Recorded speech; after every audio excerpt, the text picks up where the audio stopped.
Hey guys, welcome to episode 20, the big 20 of the Pale Horse Podcast.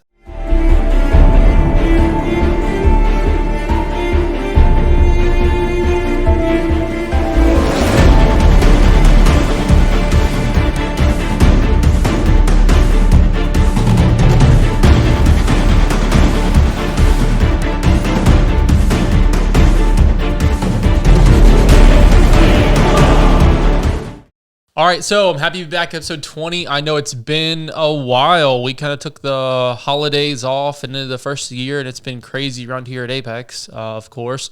Glad to have Rod back with me. So tell everybody how you've been. Yep, glad to be back. Introduce yourself for the guys that don't know you. Okay, yep. Rod McDaniel, been working with Ron for a couple of years now. Just having a great time doing it. It's fantastic. Yeah, Rod's like my accountability guy. So we're going to, best friend, accountability guy. It all works out. We're going to talk a little bit about kind of what we've been up to and what's been going on with Apex, and also dive into a couple really, really great tactical and spiritual topics tonight that I know is applicable to so many people. I think the biggest question we've been asked as far as tactical topics is, man, like what's going on in the world? What's class attendance right now is skyrocketed. We are full, every class, I think in January, February, every spot in March is sold out. We've already got multiple sold out spots in April. So lots of new people. Yeah, lots of new people. Guys are training. Honestly, I think it comes down to guys are either scared or they are, I guess, reshifting priorities. Yeah. So many guys that were into different things are now going, wait a second, maybe this is something that I need to start preparing for. Maybe I should spend some time and money here versus upgrades on my truck or, something else. So I think that there is some valid concern, especially looking at some current threats going on in the nation. We just had Super Tuesday, depending on when you're watching this, where you really have Trump winning by a landslide and Nikki Haley coming in, and so we have that kind of going on. The elections, I know, are causing quite a bit of panic for some people, and there's all kinds of speculations. Even at Men's Bible Study this past Sunday, there was lots of talks. I think the first question before we even got into anything spiritual was, what is going to go on with the elections? And quite honestly, everyone had a different opinion. No one knows, and there's seasons in our life. I've been in one recently, and I know you've been in some in the past, where there's just a lot of unknowns and a lot of shadows or darkness or questions unanswered. A lot of things that we're trying to make sense of but can't really figure out. So are they going to pull Biden and have Michelle Obama or someone else, Gavin Newsom running his place? Maybe, maybe. Are they going to steal the election? Maybe. Is Trump going to get acute lead poisoning? That was the number one opinion from, Bible Study Sunday. Maybe, no one knows. I think that it's kind of in God's hands now. That's for sure. And same thing with China and Ukraine and Israel. And I mean, there's a lot of world threat. Looking at from a world threat assessment standpoint, there's a lot of unknown variables here. Guys are going, what's Russia going to do? And I think when there's so little clarity, it constantly leads to speculation. That's all it is. Yeah. And so everybody, based on, I guess, where you get your news from or where you get your information from, leads people to down so many different paths. Yeah. And so that just creates more lack of clarity or less clarity, more confusion, and so more speculation. Right. Yeah, and there are some points to look at. India always stands out to me. I've always, ever since I got into this line of work over a decade ago, I always have looked to India, as weird as that sounds, as my kind of benchmark for what's going on in the world. Just because India is a pretty strong, formidable ally of ours, especially in that region. They've got all kinds of neighbors who honestly hate them: Iran, Turkey, Syria, Pakistan. I mean, China's in there hot and heavy, trying to get influence in that region. India is really not playing into China's hand too much right there. And India has had a severe uptick in attacks and riots. As of last week, it was 17% this year has climbed. like 56% over the last 4 years, where you see this steady rise in whether it's attacks on civilians or riots or explosions, bombings, terrorist attacks, civil unrest. India's kind of turning into a powder keg. Anytime I see that, I always say, okay, something is going on. Plus our issues with the border and potential attacks there, and election time coming up. So, if China's already said if they're going to make a move on Taiwan, it's going to be during this presidential election. It's a prime time to do it. I saw last week where I think there's going to be an ODA permanently stationed in Taiwan, which is a really interesting thing to do, is to put a SF Green Beret unit stationed in Taiwan. That's a flex. It's a big flex. Unrest in that region's picked up, where Myanmar/Burma, whatever you want to call it, they're skyrocketing right now in attacks and in military operations. Syria and Yemen and Lebanon have been through the roof over the last couple of days. And so we just see a rise. Lebanon's just a hot mess. So bad right now. Really bad right now. Israel, is trying to make moves, but man, Israel's friendly fire rate is 27% right now, which is insane. Yeah, we see that in urban environments a lot, where anytime you have the complex corridors and alleys and multi-story buildings, and they're flooding those areas with troops. We saw in Fallujah. We've seen it multiple times in history, but we're seeing, especially in Israel right now, the friendly fire rate, and it's just because dudes panic. I'm sure he might watch this podcast, but it was a urban squad tactics class last month. And it was a team of 7-on-7. I think that's correct. And one team of 7 destroyed this other team, except for one player left. Not even in the area. He had fallen back, was talking to cadre. This one guy got turned around from his team, ended up killing his entire team one by one. Come around the corner. Bam, bam. Oh, you're a friendly. I'm sorry. All right, I'll go link up with the team. Runs up, turns the corner. Bam, bam. Shoots another guy in the back. Oh, wait, that's a team. And he systematically, one by one, eliminated his entire team until it came down to 1 versus 1, and the other team won. Mm-hmm. And so it would have been 7-on-1. Guy killed his entire team and then lost. And his whole team is sitting there frustrated and going, man, what is going on? Is he purposefully doing that? And he wasn't. He was just reacting versus responding, where our brain gets so overwhelmed. And that's our spiritual topic, honestly, for the night. I'm going to kind of dive into this spiritual topic early. Episode 20 is a big deal for us. It's a big milestone. And I know a lot of guys are struggling spiritually right now. Especially with what's going on. I think, honestly, in our men's Bible study, for instance, we're seeing more new guys and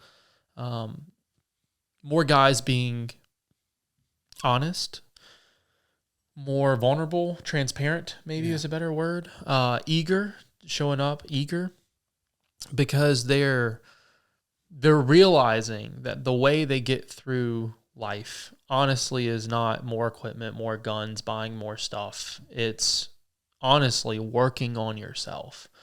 And spiritually, you always say mind, body, spirit. We need to work on ourselves physically, mentally, and spiritually. But then the last one, spiritually, really being the key here to potentially survive what's coming. I think that we're getting, the guys I see hungry, they're hungry for a deeper faith, for a deeper time. And I do think, that there are some questions as to, are we going to a deeper, darker time in the nation? And so I think that we are going to need a deeper faith for that, a deeper mindset, a deeper trust, a deeper spirituality, a deeper confidence in ourselves and growth in ourselves to be able to last those times. Even looking at classes, some of the guys are backing out. We've had 3 or 4 drop from the upcoming SEER class already, just getting cold feet and backing out, and so it's hard. You were talking earlier about buying gear or guns kind of in these times to pacify yourself or to maybe even fix identity issues. What are your thoughts on that? Yeah, you always see that, I think. if people have, internal issues or self-esteem, usually it's self-esteem, lack of confidence, things like that. And a lot of people will go out and think that buying the gear is gonna somehow bridge that gap. If only if I had that pistol versus the pistol that I have, then that for sure is gonna make me do two things. I'm gonna fit in with my group, and I think a lot of people are looking to fit in, especially like going back to the political thing just for a second. I think there's so much division amongst different groups, and there's more tribalism, I think, than we've ever seen before. Yeah. And I think people are looking for a way to fit in. And the way a lot of people fit in is by not just the gear that we buy or those purchases, although that's applicable to what we're talking about, but also like what kind of car do you drive? What kind of pants do you wear? What kind of shoes do you wear? What kind of watch do you have? I mean, it's those tangible things and living out of the tangible. Yeah. And which kind of goes back to what you're saying is if you've got a spiritual problem, you won't fix that with a tangible thing. It's a temporary distraction to fix a permanent problem. Right. And that's what I've seen is whether the permanent problem is you have bad shooting fundamentals or you just don't spend enough range time or, et cetera. Or in your own self-esteem, it's, hey, I honestly just have no identity and I'm struggling to fit in. I'm struggling with self-worth. So then I'm going to distract myself rather than fix these issues. And I was just reading a book and it says feelings are not a bad thing, but we try to fix feelings rather than feel them. And I think that's so true. We try to fix our issues by distractions or filling voids, or we try to fix our issues, but we only do that through hard self-work and analysis. And if you've got bad fundamentals, you need to go to the range and shoot 1,000 rounds of 1-inch dots. 5 shots in a 1-inch dot, 7 yards, and drill that. That is time. That is work. That is not just going, having fun and running cool drills and distracting yourself with the temporary fun aspects. You're going back to and you're absolutely right. Also going back to the gear thing, I think a part of that is just the comparative culture that we live in, especially with all the online content that there is. And listen, I do the same thing most of you guys do, or most of us guys do. I mean, we watch the cool videos, we watch, Grand Thumb or Sage Dynamics or whatever, and it's great content. It really is, and it's good to be involved. But if you're only involved on one side of the screen versus what you said, putting your feet into the dirt, and getting behind that pistol, that rifle, that shotgun, whatever it is, that regardless, and putting the time in. Yeah. But going back to the comparative culture for a second. Yeah. So I think that really plays into it as well, is that we're constantly comparing our insides to what we see visually, or somebody else's outsides, and it's just a terrible comparison. You'll never fill that void, like never ever, but through purchasing things. I mean, that's where the whole phrase "buyer's remorse" comes from. Right. You buy something and think that it's gonna improve your life, but all it did was it just was a debit from your bank account. I've even done that, with relationships or things where I've been in such a comparative culture or mindset where it really does rob you of the joy and benefits of what you're trying to experience. Yeah. It's a distraction, but it's just a distraction that leads to destruction. Sure. And that's what I want to talk about tonight, really, as far as our mindset, mind, body, spirit. It's, these valley moments, these moments where we really need to grow and learn. And these are tough times, whether it's in training, in a training class, or whether it's just in some valleys in life. You said the other day, we're not made for the mountains. No. We're really not. We're not made to be that top 0.01% shooter, the Jerry Mitchell X, or whoever. And guys get in that mindset of, I've hit that pinnacle. I'm there. Yeah. And I hope I never get there, where I hope I'm never Jerry Mitchell-like. I want to be like 3 guys under Jerry Mitchell-like, still striving to be Jerry Mitchell-like. And most people would say that's crazy for you to say. Yeah. But honestly, it's the best place to be. I mean, we all have God has given all of us gifts, and to each one He's given differently. And some people are never going to be that, that top shooter. Sure. But you can reach your full potential, and I think that's the key is to reach your full potential in all areas of your life, mind, body, and spirit. Be as physically fit as you can be. You're not going to be, maybe not be an elite athlete, but you can be in good physical condition and continue to strive to improve. Same thing with your mind. I mean, read books, do research, feed keep your growing. mind. Keep growing. And then same thing spiritually. Yeah. Stay in the Word. One of the things that really surprised me was, even amongst like the men's study. Yeah. The number of guys that said, if I'm being honest, I hadn't been in the Word in months. Yeah. I'm praying, my faith hadn't faltered, but I'm not spending as much time in the Word as I know that I should. Yeah. And I think that's an indicator. It's like trying to breathe by only exhaling. When you're not in the Word, but you do pray, that's like trying to breathe and you're just exhaling over and over and over. There needs to be an inhale that goes along with that exhale. Oh, that's good. That's a good, really good analogy. Yeah. And so I think that so much of us just have issues, flat out. Whether it's for me, like control issues or trust issues or whatever your issue is, I like to control my life. I like to, and part of that's self-protection. But when you're trying to self-protect, you're trying to essentially self-salvation is what you're trying to do. Or it's works equals worth. Mm-hmm. You're stuck in this of, I'm trying to prove that I'm worthy to be loved, or I'm trying to prove that I'm worthy of your acceptance. Mm. Or worthy of your admiration. And I've done that in relationships too, and put other people on that end where they've got to prove their worth to me or prove that they're worthy to be loved, or where I've just completely missed the mark because we're so busy being self-focused or self-centered. It's such selfish motivations.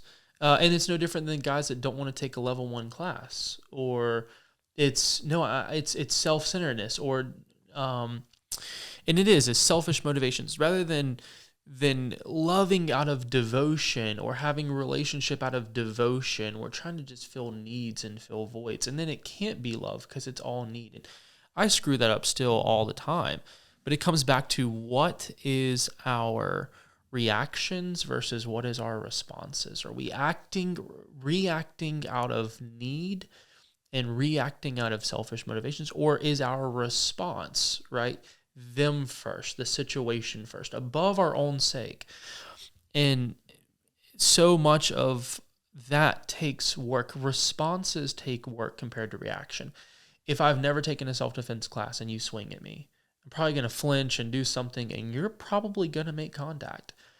But if I spend an hour a week in the gym for 3 years and you just swing at me, by the time I get to that 3-year span, my response is probably going to be calculated, pretty instantaneous, but trained, right? And so so many of us sit there and wonder, well, how did we get here, right? Even how did the modern church get here? But it's little 1-degree changes. On your compass, you've got your compass here. A 1-degree change, you won't notice. A 1-degree change over 100 kilometers is going to leave you in a totally different place. Absolutely. And so many of us want to grow, and we're all going somewhere, all of us. So are you going to the left or are you going to the right? And it's those little 1-degree changes that we make one way or another is going to determine where we end up at the end of this. And that's where I really think our mindset should be, is those 1-degree changes. For me, I'm honestly, people talk about what's going on in the world and things. Man, I'm just trying to live out of that imagination process where my imagination can lead to a million different outcomes. And usually it's never the right one. It's usually based out of something. It's an amygdala hijack is exactly what it is. Where, man, we're going to mess up or we're going to do whatever. Man, the enemy only has power over you when you choose to surrender that power through disobedience. I mean, honestly, where we are so busy trying to work and we're spinning and we're doing and we're buying that we don't like rest and try to work on ourselves. We don't try to actually stop, pause, and respond. We're too busy just reacting to every little thing. One of the students yesterday messaged me and say, hey, I can't come to this class because I just spent all my money buying gold for when, poop hits the fan. I'm like, wait, what? And sure enough, they dropped their spot, lost their $50 deposit on like a $150 class or something. So lost 30% because they didn't have the extra 100 because they were devoting that money to buy gold. And I'm going, man, like, hold on a second. Skills, and this was like a survival class. Like edible plants or a $3,000 gold coin. Like what? And it was in the moment they felt like they needed that $3,000 gold coin. I'm going, wait, hold on a second. If you truly think through this, being able to know what you can eat and forage and garden is going to last you so much longer than a gold coin. But it's all about where we shift, and we're so distracted by the next thing coming out, where I'm honestly just in life, specifically relationships, those who are close to me know, I'm trying to tired of just outthinking, outmatching, trying to outfight. We're really resting and trusting. Rest is really the opposite of control. And I have definite control issues with trying to control my outcome. And when we are trying to control, we're so focused on us and our desires and our passions and what's important to us. And we are less focused on the actual needs of the situation or that other person. But I think it's just because we, in culture, is so devoted to speed and distraction. We feel like we have to be going somewhere, but we're going somewhere or nowhere really, really fast. And I think part of that is just because we're constantly trying to fix the situation so we feel better. Mm-hmm. It's a medication. What's going to make me feel better right now, rather than just feeling how you're feeling.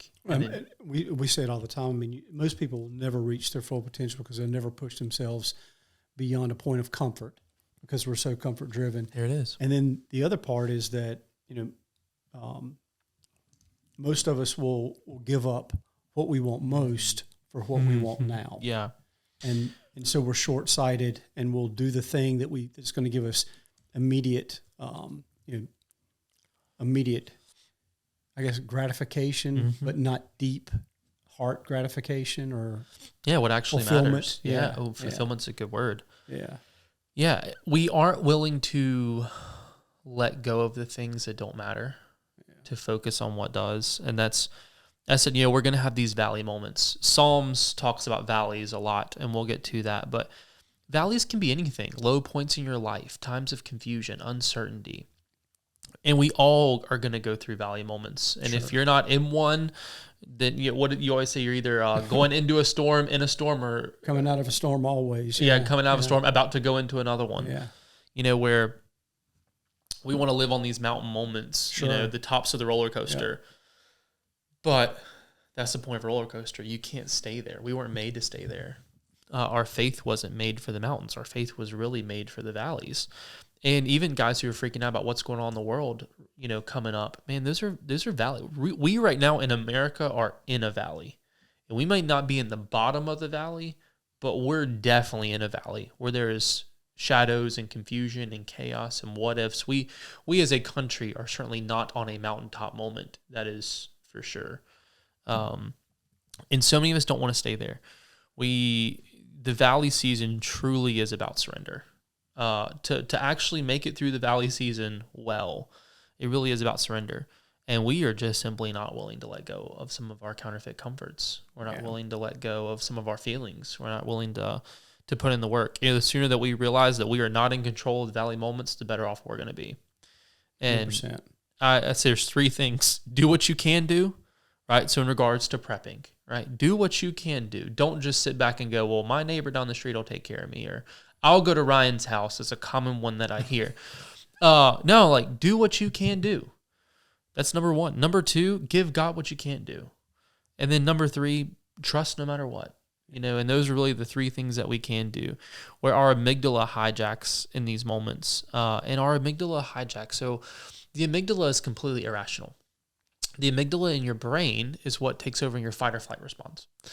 And so teaching self-defense classes and situational awareness and things, we talk about the amygdala hijack a lot, where it's this part of your brain that takes over just irrationally.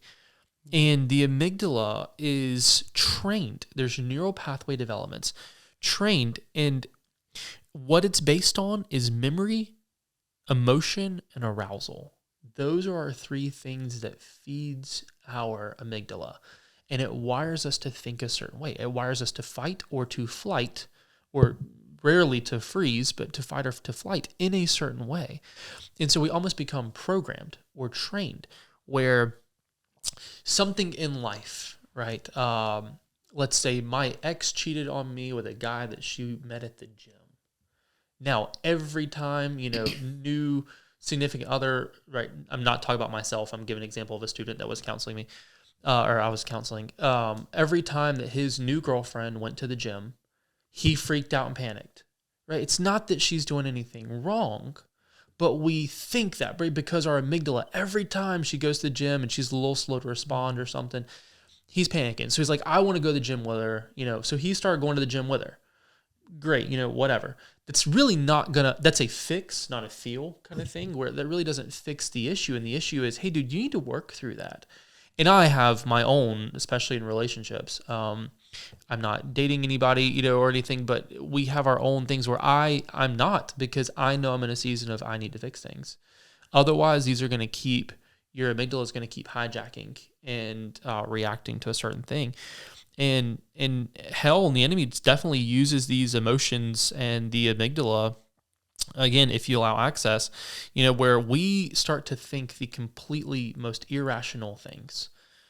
And you really don't need to believe everything your mind tells you to think, because it doesn't know. No, because we're living out of imagination. It's imagination. And it's speculation. That's all it is. And it's usually not based on anything factual. Yep. I literally said right here, we starve for knowns. We tell ourselves things that aren't right, which fuels the need. And then that results in more worry and control. Then you're stuck in this hard and vicious cycle. Oof. The only thing you need to know is the knowns that are truth, right? And that could even be he is sovereign. Your thoughts are constantly fighting for control of how you see a situation. That's all it is. Your thoughts are trying to dictate how you see. Isn't that crazy? My mind is trying to dictate how I see a situation, when in reality, what I see should dictate how I think about a situation. But we're in such an upside down universe. True. Even look at faith, right? Faith is things unseen, right? I play 1,000 imaginations trying to process this. And usually it's self-protecting, or it's worst case scenarios. I feel like I need to provide a plan and a path. But what you're really doing is rehearsing a lie. You're rehearsing a false sense of safety.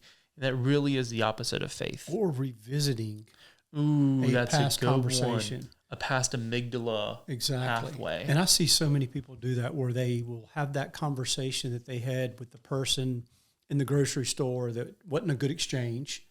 And they'll have that conversation 1,000 times. Yeah. And it just pops up, and they'll have that conversation again. And then to your point, or you're thinking about the future, and not just thinking about the future, but thinking about how I'm going to control the future. There it is. Or how I can control the situation to better benefit me, or to give me what I want or what I need.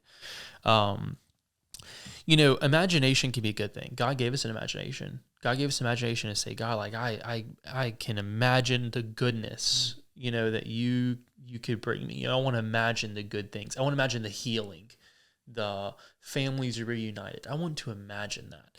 But so many times we give our imagination to the enemy. So what we meditate on determines how and what we imagine. And I think a lot of people miss that. So, going back to the, stand in the Word. I mean, if you'll meditate on those things. So I heard I was watching a podcast. I can't remember who it was, but they were talking about if you have bad dreams or you have anxious, restless nights, meditate on good things before you go to bed. the last, I think it was like 7 minutes, whatever you're thinking in those last 7 minutes are going to determine whether you have a good night's sleep or a bad night's sleep. Most of us lay down and we're going through our day. We're revisiting all the terrible moments.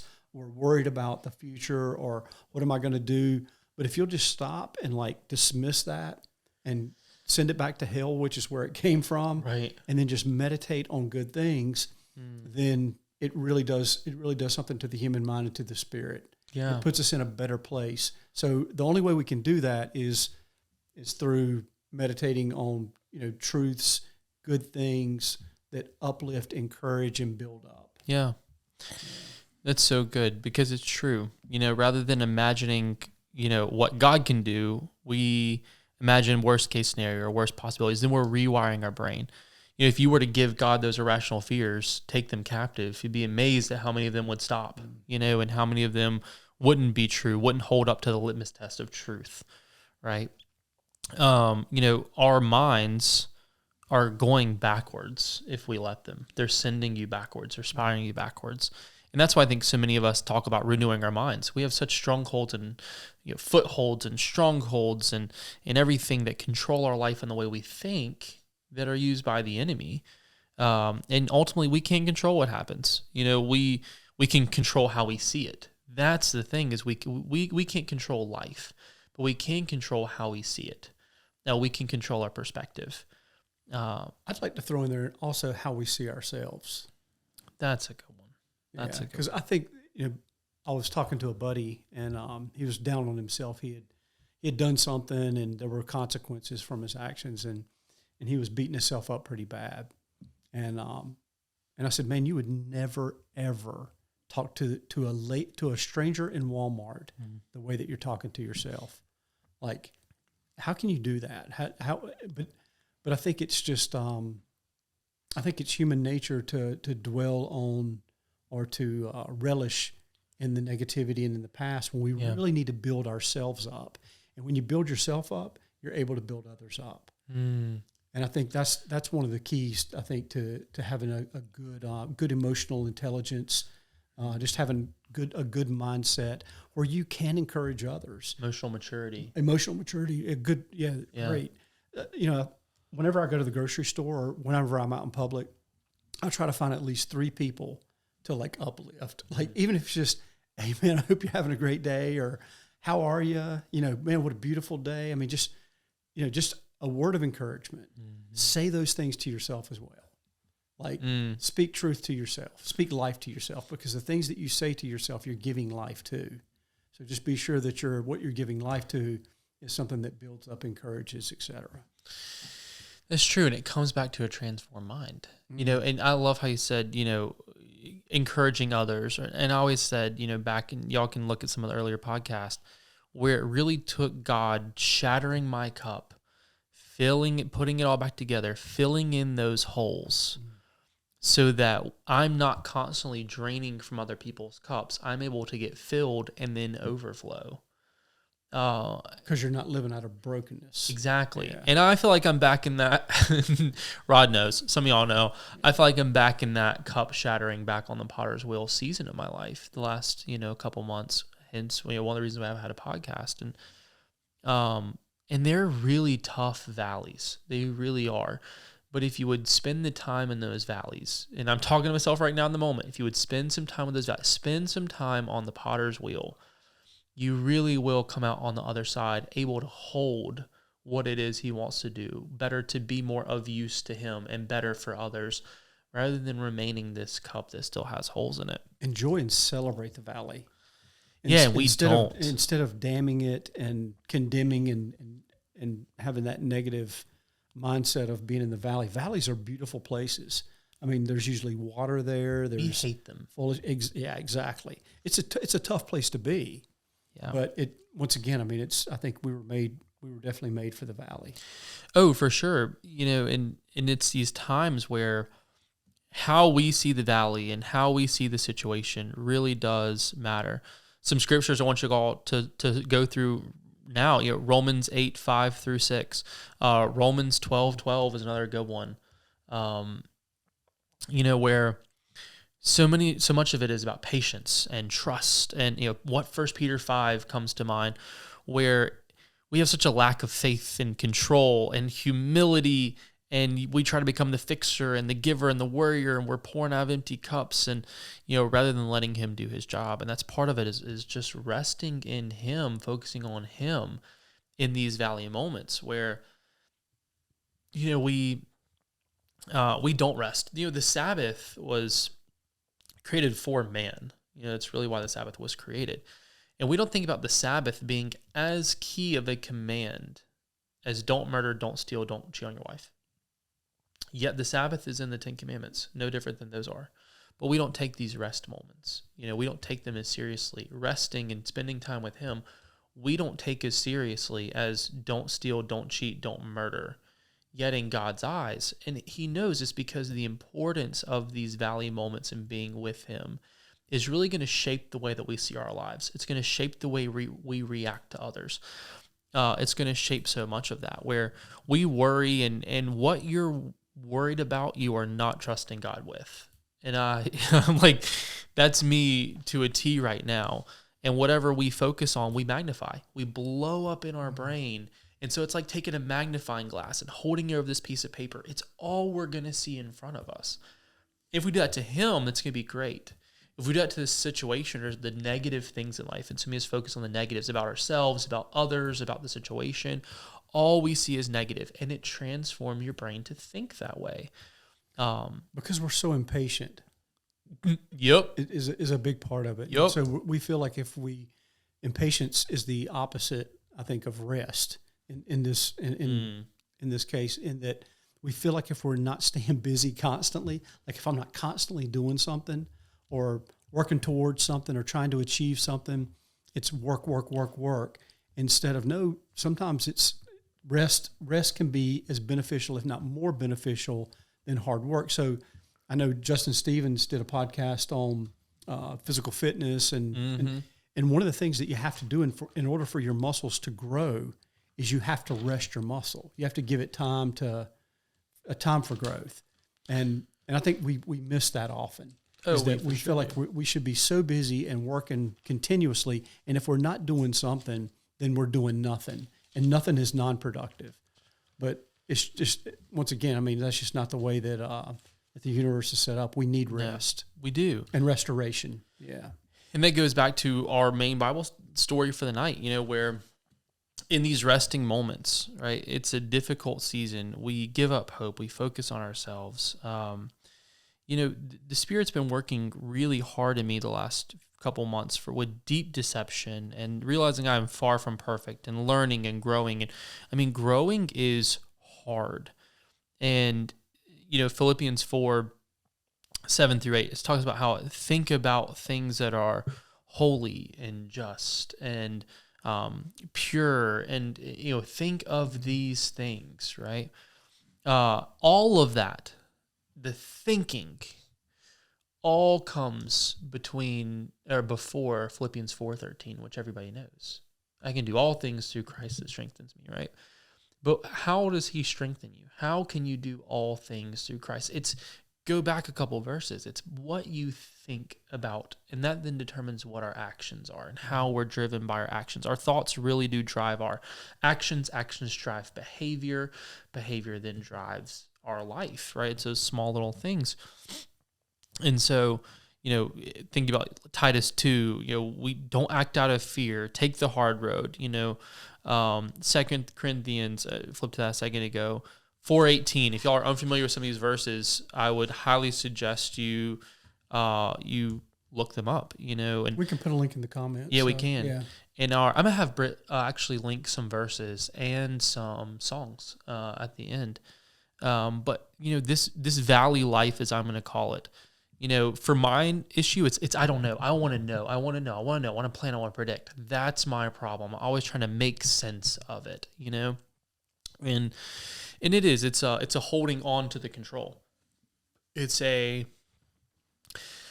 the enemy is still eating my lunch with it a lot of times. It's that lack of double-fisted faith, right? Where my version of double-fisted faith, was, well, I'm going to hold on to this desire, but I'm also going to start trying to get it another way. That was my version of double fisted faith, where, you know, I want to, you know, do this, you know, but I'm gonna take this hand and I'm gonna like not hold on to faith. I'm gonna go start meddling and mixing and stirring, and it's like trying to do a pull up, and this hand's trying to do a pull up, but this hand's like over here trying to like send a text or something. Certainly, I can do both. Oh, right? for sure.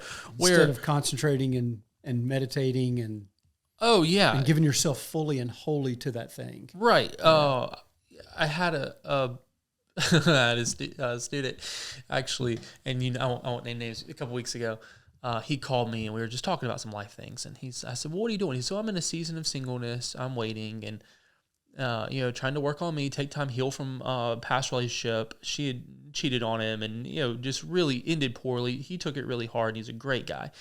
And I said, "Okay, so what does that look like?" "Well, I'm just on some online dating apps." I'm going, "Wait, hold on. So you're trusting God to bring who you want.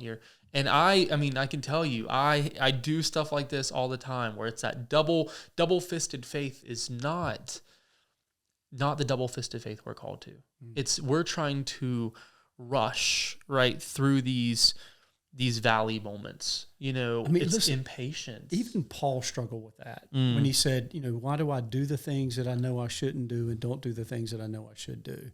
Yeah. I mean, so we all struggle with that. I mean, that's just part of the human condition. But the key is, I think, and what you're saying is to hold fast, to stand fast.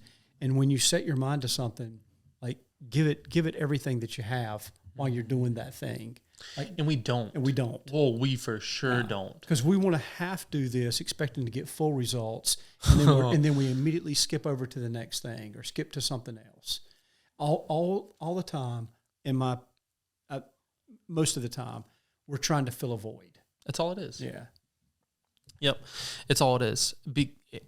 And in others, I'm bad about that in others, right? Rod knows the whole relationship issue recently, and we are constantly trying to serve ourselves, and that has a ripple effect with others, where the things that you're doing in the moment, because I need this validation, I need this, even if it's kids, right? You reach out to your kids because you always need something, or you reach out to them because you need validation that you're a great dad or whatever. You know, not that you do, but people, or I'm constantly doing something because I disadvantage others to advantage myself in these times, and that's what it turns into, and people can see it. You know, and I mean, even if you're blind to it, it's either you're ignorant or you're just blind. I mean, it's really one of the things. So many, or you're just acting, you know, out of disobedience and out of destruction. But I think most people are genuinely either just ignorant or blind to it, to the ripple effect that they are causing through their own needs. Through, you know, I want you to jump through all of these hoops, and I used to do that in a relationship. I want you to do this. And it would just completely wreck them, or I know cause them to doubt value or self-worth or something. And I didn't see it at the time, right? All I saw was myself. So it all becomes performance-based. Like if then, if you'll do this, then I'll do that. Yep. And I think oftentimes that just comes from self-centeredness and not having a servant's attitude. It is. Or a servant's heart. Yep. I need you to check these boxes because I have trust issues, right? And then it becomes, but then they're constantly, why am I not good enough? Why am I having to jump through these hoops? Why does he not trust me? Why am I not trustworthy? Why am I not worthy of this? Why am I constantly being compared to an ex? All of these thoughts are hurting their value. Or if it's kids, you know, kids walks in the door and I start a conversation with them. Right? I don't have kids, hypothetically. I start a conversation with them, but it's not because I care. It's because I need, right? I need that conversation with them because I need to show them I'm a good dad. You know, it's self-validation. It's self-validation. Yeah. It's not that and they know, because it's the motive. It's the motive behind it. Yeah. You know, and in the way that we learn to disadvantage ourselves and advantage others, the way we learn to love and not need, the way we learn to faith deeper, you know, is in the valley. That's really where it is. It's in the valley, you know, and like you always say, you can have it right, you can have it now, but you can't have it right now. Yeah. And it is. So, and oftentimes it's that way. It is. Yeah. Where we learn to pick up our cross and follow is in this valley. In the chaos, in the confusion, in the pits, in the prisons, there's an eternal plan unfolding. But think about Joseph. We did one on Joseph. He was perfected in the pit and in prison. He sends in these valley moments, he's walking with us in the cool of the day, right? He's spending that time. But he's also letting us shed this weight. We have to let go of these burdens. We have to let go of these mindsets. We have to do that as we walk through the valley. We have to keep him on our mind. And I think there's a big misconception that you can't have life and have it abundantly in the valley, which is so not true. I mean, I've seen this multiple times, like for instance, when I was in the military, you'd have one guy that, you could be on a 15-mile force march with a 80-pound pack, and he's grinning and smiling the whole time, like just happy. Yikes! I wouldn't be. I guess it's mindset. So you can be in a difficult moment. It can be raining on you, and I've seen people dance in the rain. Yeah, that's an exception, not the rule.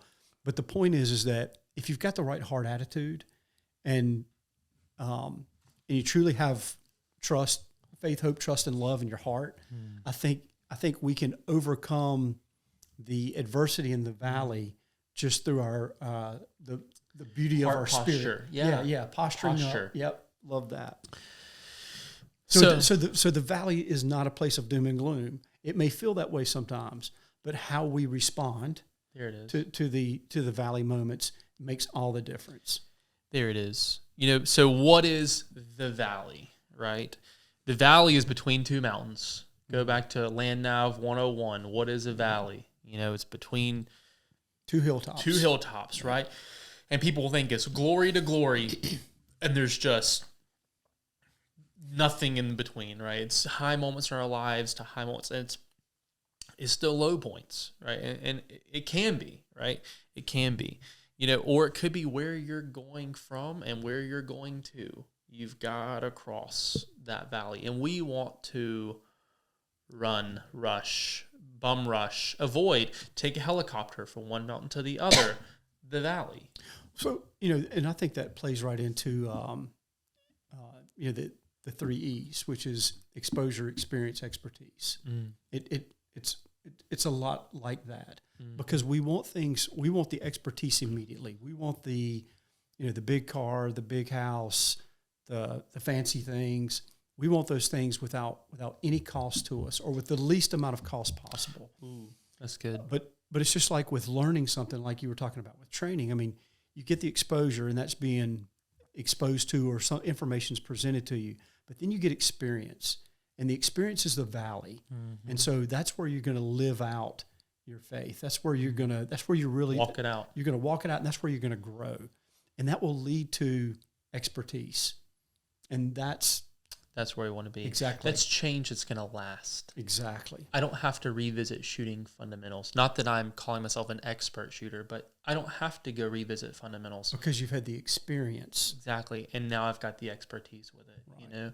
Where we were shooting today, I picked up 17 different pistols or something. There's a lot. And I'm able to shoot all 17 pistols, 5 shots in a, 1-inch circle or what. I'm able to do that because I've got the experience on those guns, which gives me the expert, and I've shot them a lot, and I've put in the reps. So it gives me the expertise, Yeah.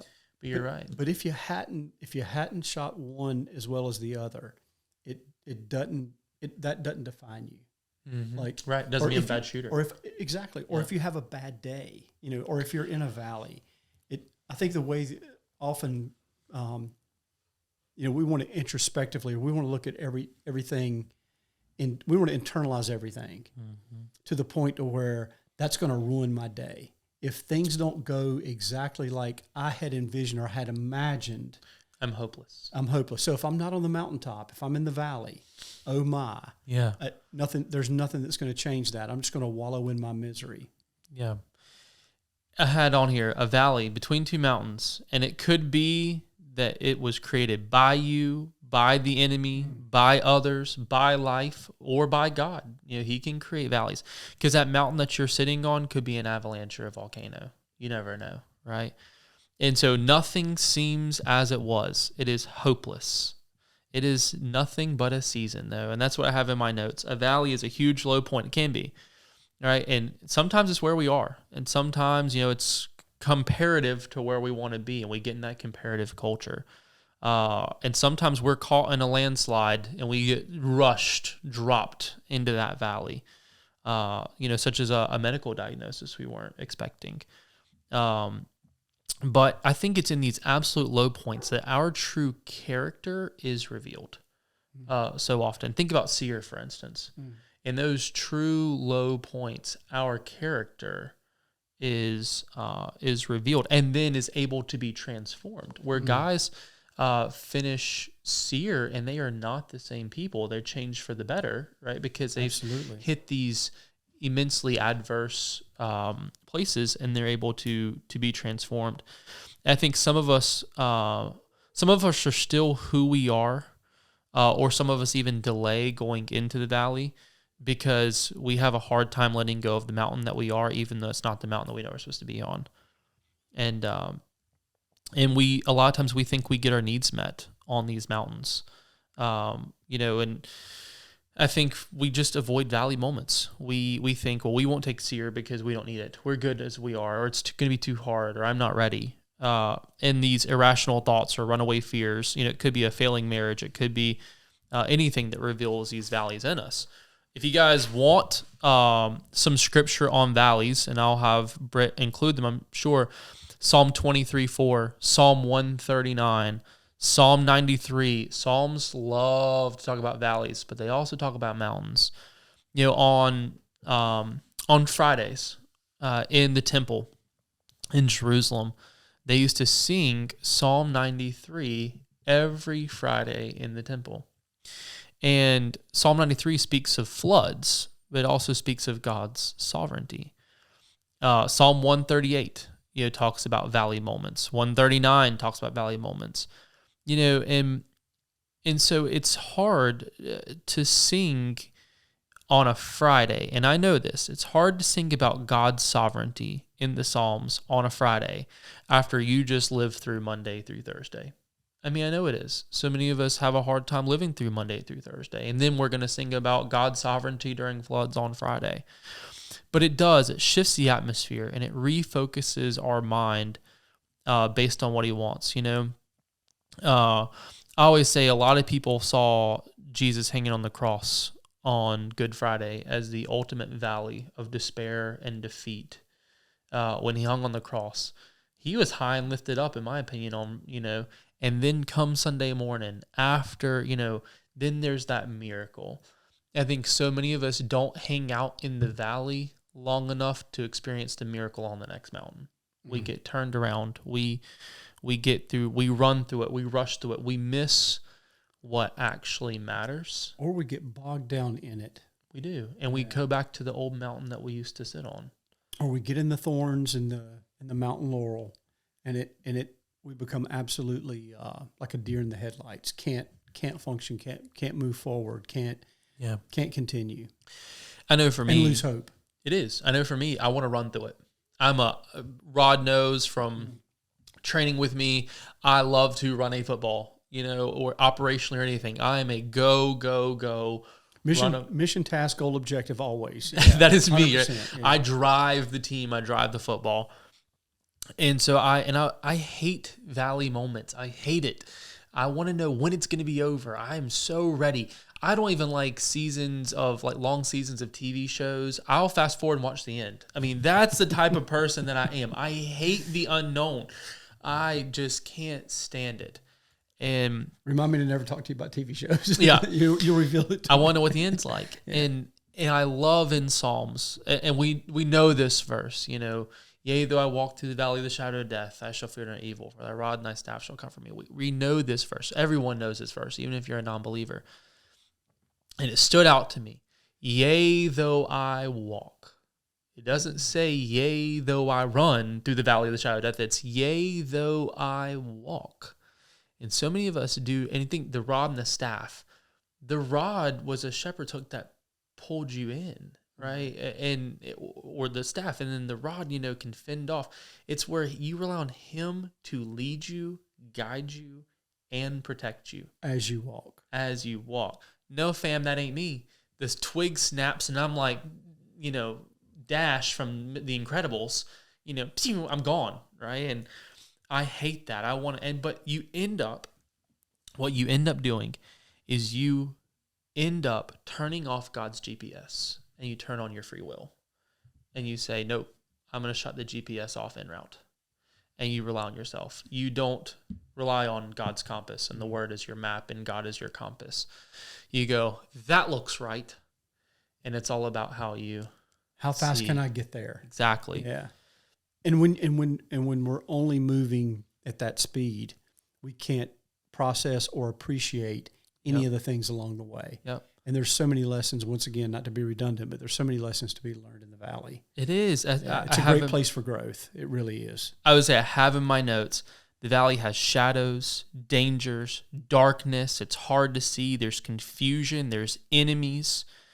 But I also love, there's a couple of times where we see this, where it says God prepares a table in the midst of our enemies. It's not after they're defeated. It's not after it's over or on the next mountain. No, it's in the midst of the valley. He prepares a table.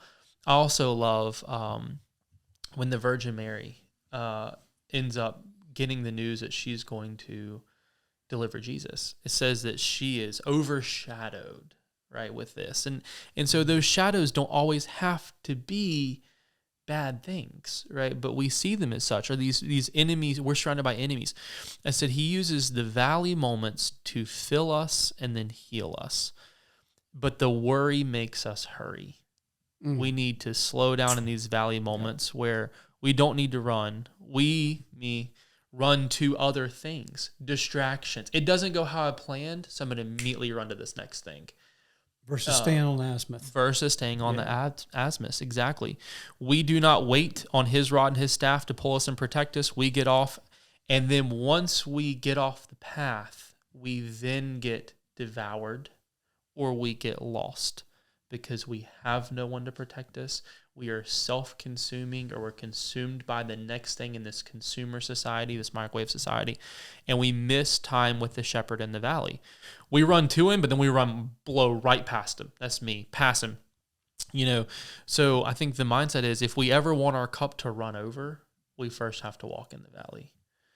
And so I think, honestly, if we could figure out in the valley, and we do, we figure out in the valley what we believe and who we believe. It reveals the adversaries around us through the adversity. And so many of us end up toiling in these moments for self-salvation, and we miss the salvation and transformation moments along the way. It takes humility. It takes trust. It takes properly placed confidence in God. We get impatient. I always imagine, I'll take it and I'll say it in a prayer, and then it my little prayer slowly drifts toward heaven, and I don't see an immediate response. I just snatch it back and I go do my own thing, where I'm like, God, I'm going to give this to you, right? And I go to give it, and then 30 seconds later, I'm like, I didn't see a miracle. Snatch! And then I just go, never mind, I'll figure it out myself. I'll put that in my backpack and keep carrying it. Yep. Exactly. We run to things that distract us as counterfeit comfort and convenience, and the busier I get, the more distracted I get. But the more distracted I get, the less devoted I get. Always. To the azimuth, to the path, to the plan, to the purpose, the less devoted. Peace comes where our mind is fixed on him and your mind is stayed on him. But that takes time. It takes trust. It takes discipline. I don't like that word. Yes, it takes discipline. Perseverance, all those words patience, those words that I do not like. But I think that the right perspective of God is going to be essential. He is the God of the storms, during the storms, and after the storms, before the storms. He is our map and our compass. I think so many of us don't have patience issue. We honestly have a faith issue where patience and love can go to your funeral and keep you in a grave, but faith is what's going to pull you out of that grave. And I don't know, I think we're so quick to run to the valley, or the next mountain. 1 Corinthians 7:17 is a good scripture to look up for that. But I always put our biggest breakthroughs on the other side of the valley. Those valleys are breakdowns, breakups, whatever. It's uncomfortable. We are in a society that hates growth and uncomfort. But we need to be still. We need to have our trust and faith intertwined. I think when he is not bigger than your situation is really when your peace is truly disrupted so many times. And in those valleys, he's making us new. He will raise you up to the next mountain. Jesus, I have to say, he was never distracted. He was always devoted. He was fully submitted, fully committed. He walked forward up the hill towards the mountain of Golgotha, literally hung himself on the cross. He could have came down at any moment. But yet, we're too self-centered to die to ourselves in a valley, and if you're like me, I like a to-do list. I want to know what I need to do to make this season end as soon as possible. That is me. What I need to get through this thing. I don't want to sit at the feet of Jesus. I want a fleeting moment because I don't want to be anxious or alone or frustrated.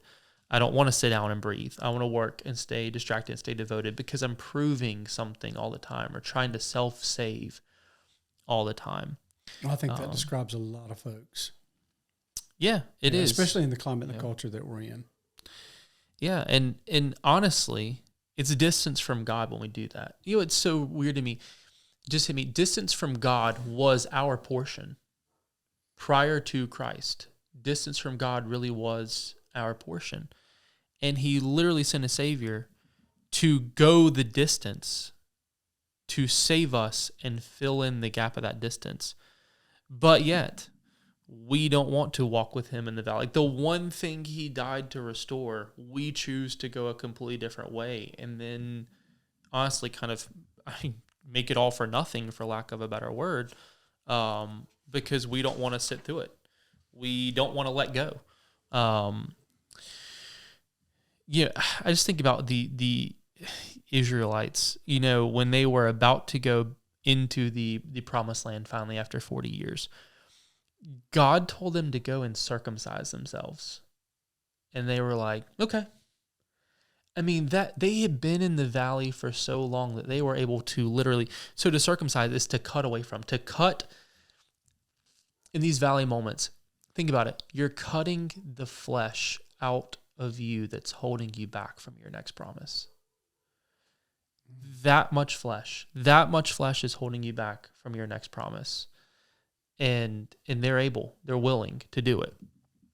But they had to live by faith that entire valley season. They had a healthy fear of God, not the fear of God that pushes you away from God, but the fear of God that draws you closer to him, that gives you that faith and that obedience and that trust.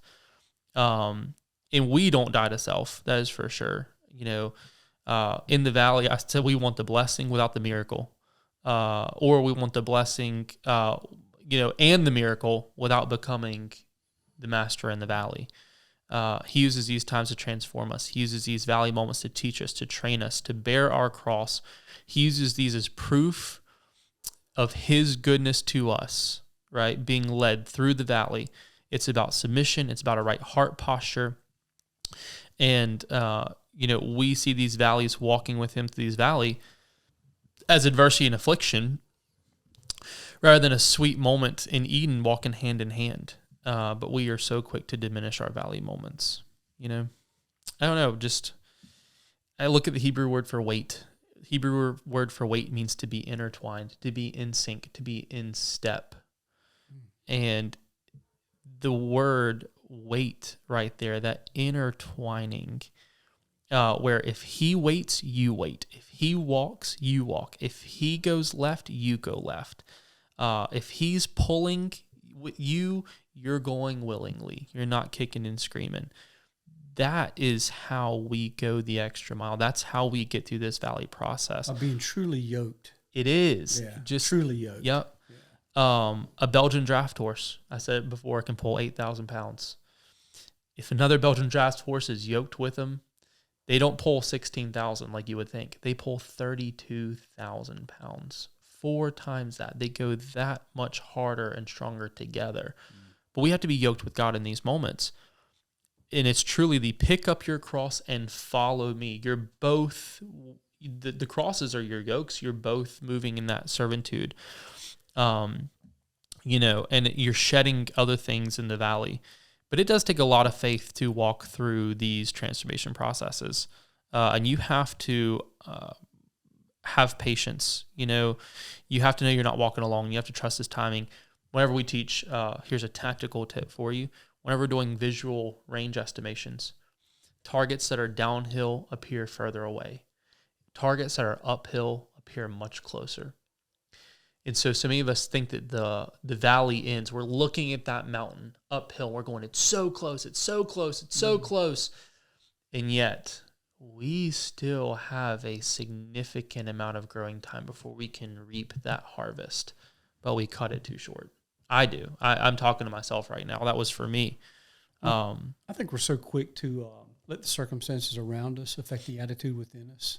Mm-hmm. Yep. And kind of going along with what you were saying about the never achieving or never getting it completely where you need to get or where God wants you to be. Yeah. Is because we allow ourselves to be affected by our circumstances. Exactly. And so we walk by sight and what we can see in the valley, and we live out of feelings versus faith. Yeah. All it is. It's because we don't have a made-up mind of faith.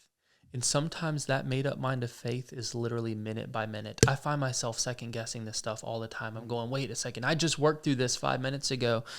But sometimes it is minute by minute, moment by moment, But we need to find the blessings in the right here and the right now and find the happiness and the wholeness in these valley moments, which is what our faith was made for. And then sometimes there's floods in the valley. Honestly, sometimes it gets worse before it gets better. I had a pastor that was given a testimony recently, Thursday maybe, and they were saying that God healed them from a sickness, gave them an utter miracle. They said, it defied logic. Yeah, defied all medical know-how. 2 months later, was in a crippling accident that left them unable to probably ever walk, according to medical diagnosis, unable to ever walk again. That completely wrecked their miracle. So literally medical miracle. 2 months later, catastrophic accident, shattered pelvis, everything. Just Humpty Dumpty could not be put back together. Literally legs cut out from underneath you. Yeah. And they said, in the moment, it wasn't that I was laying there unable to walk. It's that the miracle and the testimony was just stripped away from me. Mm. That is one of those moments where you think you're in a valley, but man, then there's a flood in the valley and you're drowning, right? And later on, they said, 6 months later, I was healed from both. Able to walk again, every medical thing completely restored, even better.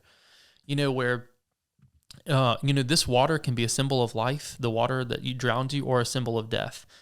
Floods can kill, look at Noah, or floods can, look at Isaiah 44:3, or floods can give water to the harvest. You've got, uncontrolled water brings damage, but controlled water brings irrigation to crops. And I think so many of us are too busy trying to control the water. We're trying to scramble for the faucet, and we don't, we miss the water cutoff valve. So my thing, He prepares a table in the midst, right? And that's what it's all about is, you've got to focus on the miracles in these moments. And then at the end of these valleys, there's going to be miracles. But sitting at the feet of Jesus is what's going to get you through these valleys into those miracles. That peaceful place of submission. Yep. Yeah. Exactly. these miracles, Rod, you always say to me, there's no contingencies on God. Miracles may take miles, they may take minutes, they do take a made-up mind of faith no matter what, because sometimes miracles take a whole lot longer. And we see others, and we think about your comparative culture comment, we see others giving testimonies and stories of miracles, and we almost get jealous by that. We get jaded, we get discouraged. But rarely did that miracle go mountain to mountain. Usually that miracle meant 6 months of them laying in a bed, couldn't walk, and their miracle taken away from them, just having a made-up mind of faith. Yeah, you didn't see the last 18 months. Exactly. Yeah. Every miracle and what that looked like has mire and milestones and dead bones, right? I mean, not everybody got their miracle with a cool instant story. It takes pain and hurt and miracles that come from mourning. Miracles are honestly messy. And we see that, we stop believing. Everything, so much of Scripture is just this upside down universe where the miracle really is in the middle. It's in the middle of the valley. Yes, the miracle we could say is being able to walk again and being able to do all this stuff again. But honestly, it's the sustaining and the working through these lowest valleys of our lives where this miracle is in the middle. I know I said a podcast not too long ago, miracle is literally the word muck, the word mire, with ACL in the middle. Our ACL is the muscle. It's a cross that actually allows us to stand, be stable, and move forward. And so I always say the miracle of that is in the mire.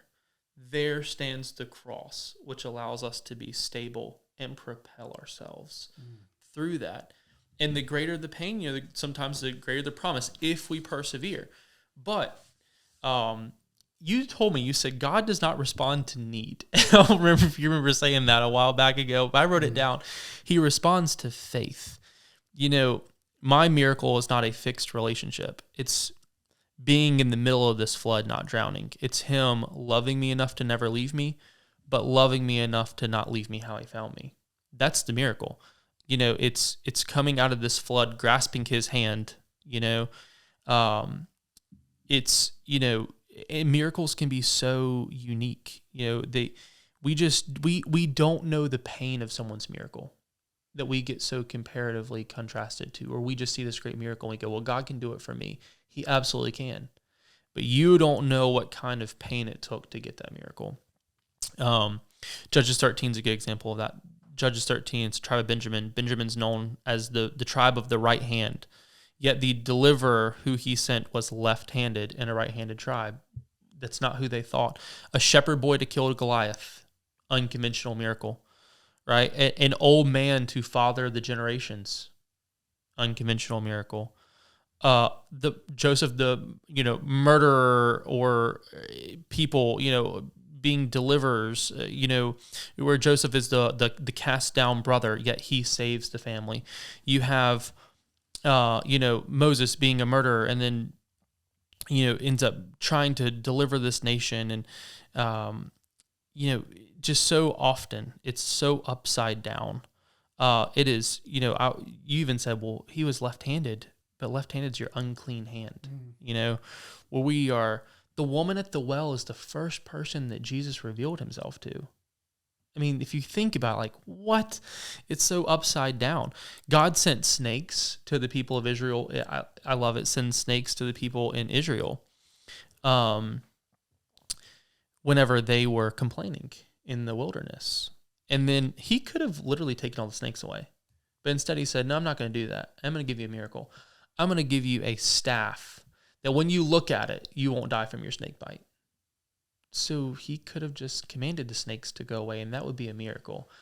But what he wants is for you to keep your eyes on him, right? The snakes could be explained. The birds came and ate the snakes, right? You could explain the snakes. There's a drought. That's why there's no snakes. The only way that you can explain looking at a staff and being healed is because God gave that to you. That's a miracle, right? And it doesn't change the fact you got bit by a snake or the pain. It just makes it said in Scripture, it says you will not die. And that's what I love, right? During the absolute worst, he becomes our fixated best. On the worst days of your life, he's not abandoning you. And all I keep hearing in this valley moment is when you make God your first priority, when you make God your greatest desire, when you seek him first, it's going to happen. And that's all I hear. And that is true. And that is true, but it is hard at times. The Israelites always were grumbling, how much longer? When's it going to show? I need it now. And we get hid in these moments. I love Isaiah 42. It says he will hide you, because I know one of the guys, and the reason I brought this up, and this is for you. Put this in here for you, and you know who you are. Said, I've been waiting on my wife. I've been praying for God for a godly wife. I've been waiting on him for years. Another lady said, I've been praying for my son. Another guy recently in a class said, I've been praying for healing. And I just don't see it happening. And Isaiah 42 says, he will hide you like an arrow in a quiver. Well, he can be an arrow in your quiver until it's the most opportune time. I said that you are not a stone drowned in the river. You're a stone that's ready to be picked up by a shepherd boy to kill a giant, where God's going to use you. And these times where you're being changed. I know in my valley season and seasons, it's God transforming. We just talk about David. It's a little broken boy being transformed into a mighty warrior. And you do that in these valley seasons. By faith. By faith and by obedience and by staying with it and sticking to it. So I want to read our Bible story just quickly. I know we're going later than normal, but I want to read our Bible story. All right, so I'm going to read from Luke 10, verse 36. This is a story of Mary and Martha. I'm going to jump from Luke 10 to John 10, 11, 12. So it says, now as they went on their way, Jesus entered a village, and a woman named Martha welcomed him into her house. She had a sister called Mary who sat at the Lord's feet and listened to his teaching. So we can see, first of all, Martha, by comparison culture, she's made it. She is very prominent, has her own house, which back in those times were just unheard of. She has made it. Also to think Martha is hosting a full house. This is not just, this is Jesus and the disciples. There's multiple people here. So it wasn't a small place. It was not a small place. She's made it, And so Mary sat at the feet of the Lord and listened to his teaching. But Martha was distracted, and I love that word, with much serving. And she went up to him and said, Lord, do you not care that my sister has left me to serve alone? Tell her to help me. And I love it because earlier we said, if you are not devoted, you are distracted. And this is prime example of distracted versus devoted. Prime example. And so she's a homeowner, she's thriving, she's got a full house, and honestly, what Martha is doing is kind of taboo, in a sense, because she is a female hosting a bunch of men in that society. She's a homeowner. It's, quite taboo. But then what Mary's doing is also very taboo. She's sitting at the feet of Jesus, which is a place of position, right? It's a position, but it's also where the disciples would have been. Women would not have done that at the time. They would have been serving, right? So both of them are, interesting in their own perspective, but it's a prime example of Mary is sitting at the feet of Jesus. Martha is working and trying, right? And she's busy. I asked the men's group Sunday, I said, why do you think she's doing that? And why do you think she's working? And they said, to improve her position or, to boost her self-esteem. I said, I think for me, it is Martha is working to prove to Jesus that she's worthy to be loved. That's why that's why I work a lot. It is. It's to prove to that person that you are worthy of their love and a chance or their attention, their acceptance. And just like we said earlier, I think so many of us are working toward being validated. It is. Yeah. Absolutely. Yeah. Through our works and Yep. through our efforts. Yep. To be recognized and appreciated by somebody else. She also says Lord, calls him Lord, but then says, do you not care? And I see myself doing that in the past more times than I can count. And then tell her to help me. You want God, and we pray selfish prayers so often, where it's, I want them to do this for me. Mary's sitting at the feet being discipled, and Martha wants to pull her from Jesus's feet to help serve food and clean. And so it says, but the Lord answered, Martha, Martha, you are anxious and troubled about many things, but one thing is necessary. And that's what this is all about in these valley moments. One thing is necessary. And I love how he says, Martha, Martha, not a scolding, a, come here, honey, I see you. I see you. When I read that, I hear it as, oh, Martha. Yes. Oh, Martha. Oh, Martha. Yeah. You are anxious, okay? Troubled, man, that's me, right? Busy with many things. Trouble with many things. And he knows her heart, right? It says, but one thing is necessary. Mary has chosen the good portion, which will not be taken away from her. Meaning there's the change. There's the good portion. There's your miracle, right? And so I have a couple of notes. I said, Jesus, saw the chronic busyness of Martha. Still loved her. Still wanted to pour into her. Still tried to show her. But Martha was being selfish in the moment. Don't you care? I'm serving alone. It's self-centeredness, which is a self-dug pit. It's self-pity. She's missing a time to be with him, which Mary is choosing. Forget serving. So many of us think that if Jesus walked into our house, we'd be cooking and cleaning and trying to host. He wants a hug and sit on the couch and talk to him. But think about it. If Jesus walked into your house, what would you do? Probably fix a meal or clean or panic. Leave him outside knocking. Don't let him in yet. Let's clean up. Welcome him in and go, thank you, and sit at his feet, right? Yeah. I said, distractions make us miss what actually matters. I said, if Jesus had a love language, it would be quality time, not acts of service. But it's lonely and anxious, focus on self. It's the right intentions but wrong actions. It's false obedience. And that hits me hard. We're missing Jesus in these moments. It's also a primary thing of work versus rest. What is your priority and what is your position? How's your posture? Are you trying to work, improve, or are you trying to humble yourself, sit at the feet, and get poured into? Are you trying to pour, or are you getting poured into? Not that it's all about us, but in this moment, it is, right? And I said, Jesus, so often we think it's what we can do for him, but it's really what we can do with him that actually defines us in these valley moments. Mary is not distracted. Martha, if you look, you are anxious, trouble about many things. I said, Martha is drowning. Mary is drinking. And that goes off of something that you said the other day to me.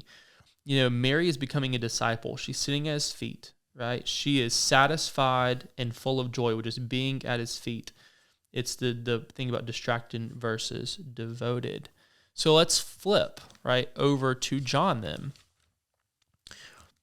And let's go to John 11.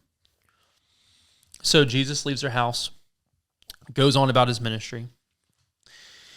And then we get to John 11, and it's the death of Lazarus. Same Mary and Martha, right?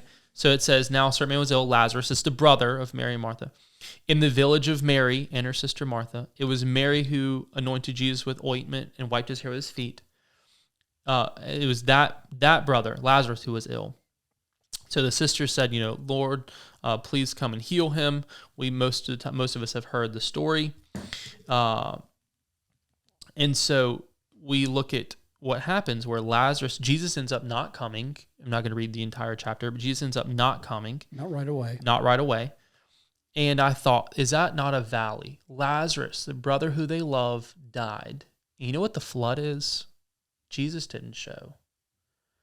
That had to be, in this valley moment, the death of your beloved brother.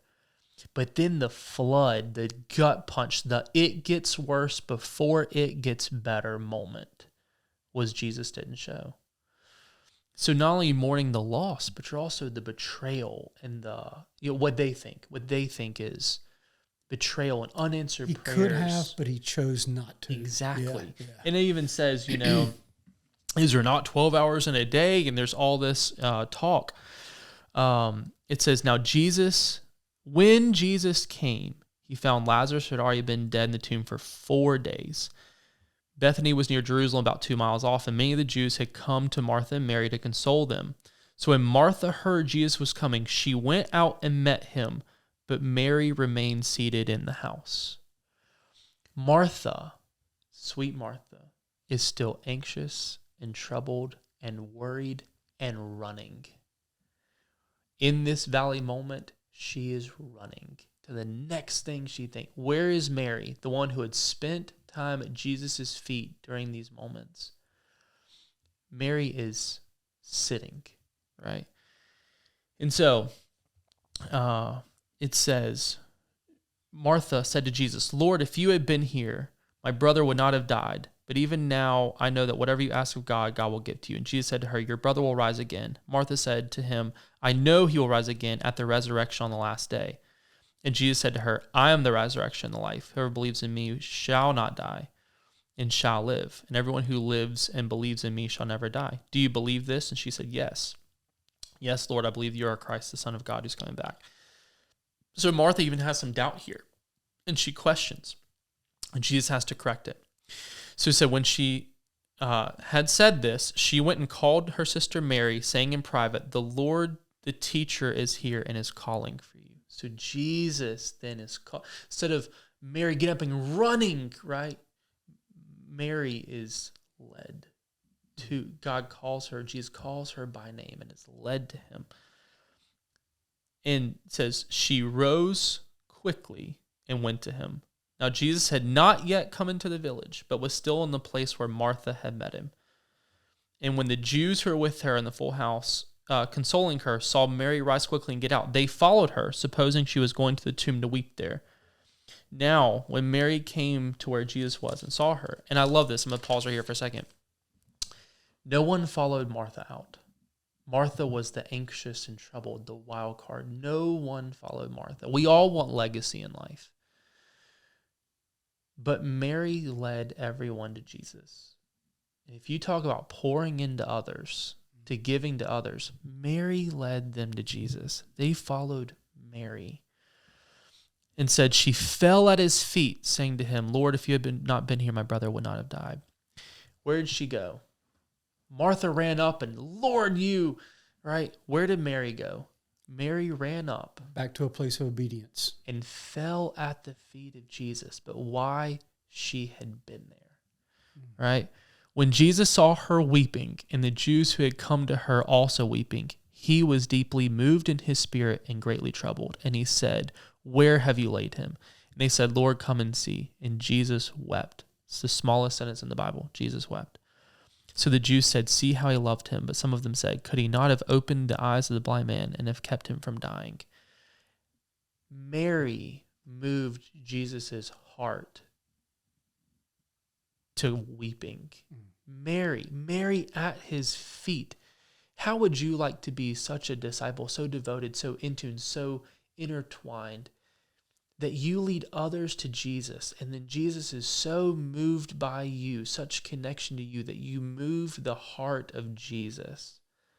It wasn't Martha. It was Mary at his feet in that flood moment. And not because she served, and not because she cleaned, and not because of...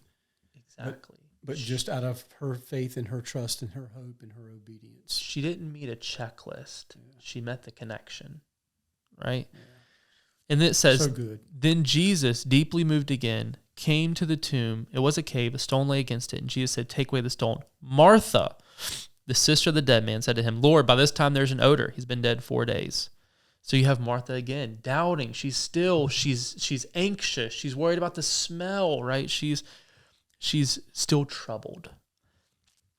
And Jesus said to her, did I not tell you that if you believed in me, you would see the glory of God? So they took the stone away. Jesus lifted up his eyes and said, Father, I thank you that you have heard me, and I knew that you always hear me.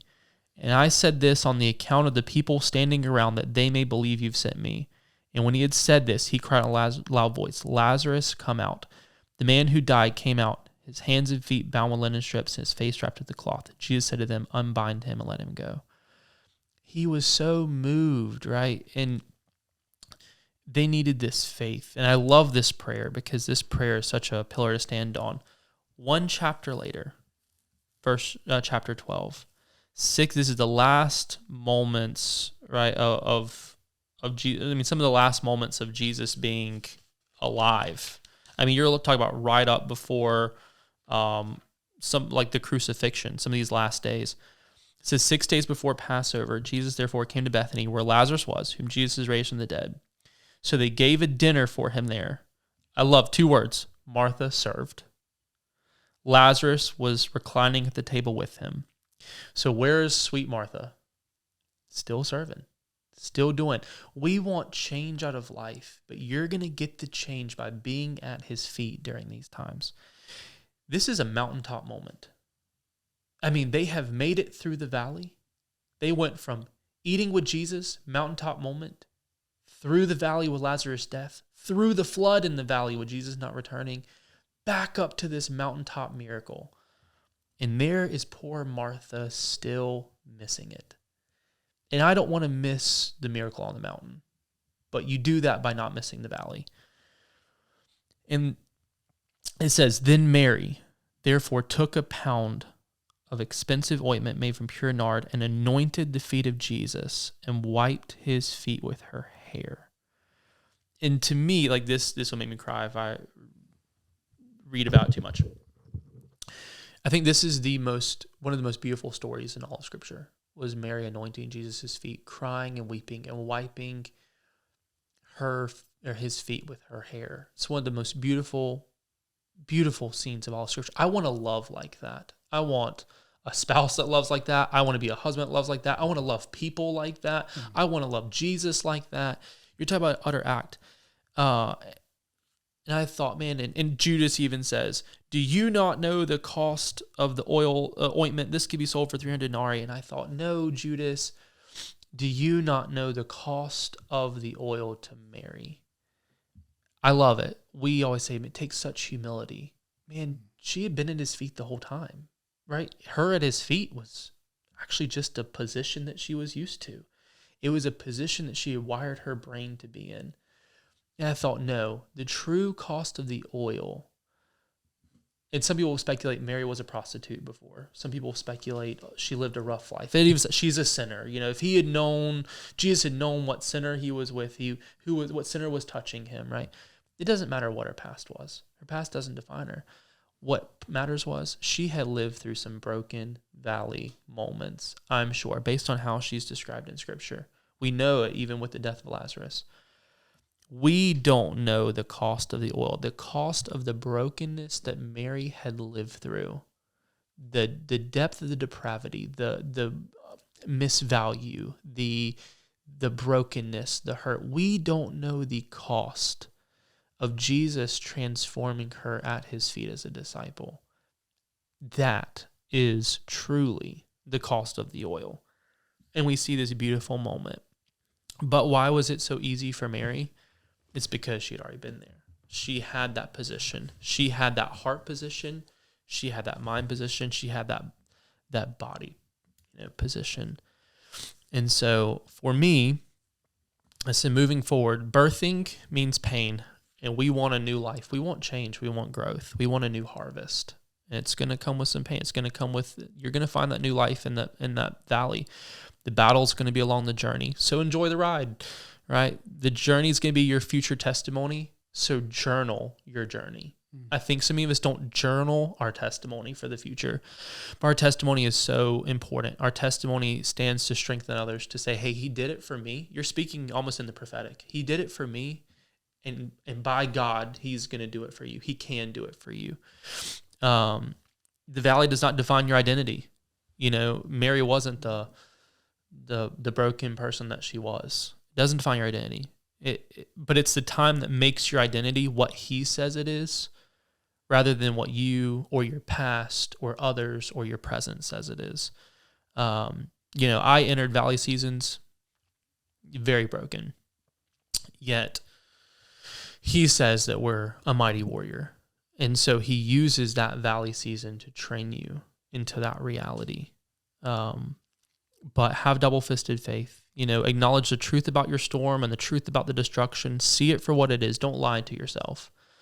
But also see that he is the God that's above it. I don't think faith is denial, but you also need to acknowledge the truth, where you need to, pray for a miracle, pray into it, speak into God's will, and with God's will, find the positive, find the faith, find the trust, find the perseverance, fix your perspective. Careful what words you speak and what thoughts you give life to, because words are thoughts that you've been given birth. So important. And don't doubt. Is my question I keep asking myself in this valley moment, and I'd say it every day, is anything too hard for God? And the answer is no. Think on, you're an overcomer. Take these thoughts captive. Disrupt the amygdala hijack. Be that mighty warrior. Pull down and bind everything that rises up contrary to the knowledge and power of God. He wouldn't be with you now if you didn't care. And that's the thing about Martha. Martha goes, Lord, do you not care? He wouldn't be with you if you didn't. He's near, and he might be 4 days late by our clock, but he is still on time by his clock. He wears a very different watch. His ways are higher. Stop rehearsing whatever it is. Satan may postpone it. Stop rehearsing the bad stuff. Accept the reality. Trust the Lord's restoration. Intercede for the situation like Abraham and Moses, and be humble. I think so many of us in your family might be going through a valley moment. And I've heard some guys say recently, well, I don't pray with my wife. I don't listen to your podcast in front of my family. I do it when I'm alone. I'll send some praise and worship songs to some of the guys in the chat. I'll ask them, and they said, well, I wait till later, and then I play it. If we want to be leaders, if we want to be Marys who lead people to Jesus, we have to be out front running to him. And so many of us are scared to pray or listen to the podcast or listen to the music in front of our family. If you're not leading them, someone will. Or to witness to other people. I mean, that was laid on my heart this morning during one of my devotionals, is so many of us, given the opportunity, given those moments to witness, we cower back, or we're not confident, or we don't have the courage to step in faith and to proclaim, our love for Christ. We don't. And you may not need a miracle. You may be on a mountaintop moment, but someone else in your life, that was a really good point, Rod, someone else in your life may need a miracle. They may be in a valley. You need to be ready to help that person. And even if it's that person, don't give up, because what is the cost if you give up to your family? What is the cost if you stay silent? What is the cost if you run the other way? Think about what is riding on your obedience or riding on your testimony right now. What is the cost? Matthew 6:34 says, do not worry about tomorrow. For tomorrow will worry about itself, right? You take this day by day. Tomorrow's worries make us drown and miss today's drinks. So focus on today with trust and obedience. Jeremiah 17:7, blessed is the man who trusts in Yahweh, whose confidence is in Yahweh, for he shall be planted by the waters, which is a valley, who spread his roots by the river, and shall not fear when fear and the heat comes. The drought, how that is better phrased. or a desert moment, a dry, desolate place, right? But its leaf shall be green, not careful of the year, or not careful in the year of drought, neither shall it cease from yielding fruit. It takes time to develop roots. The valley season takes time. I'm talking to myself right now after I just botched another part of my valley season. Rod knows, and Britt's back there smiling, because I'm trying to rush it. It takes time, and these generations are the fruit that you want. Lord, I have learned, especially today, that these seeds need time to become a harvest. The harvest is what sustains you. The roots grow deeper to the tree, and that's what's going to sustain the next. There will be hard times, but now is the time to grow the roots and endure. God took the Israelites into the desert. Why? Scripture says God took the Israelites into the desert because he loved them. And so sometimes he takes you to a valley when things don't go as planned, because he loves you, and he loves you too much to leave you where he found you. That's part of it.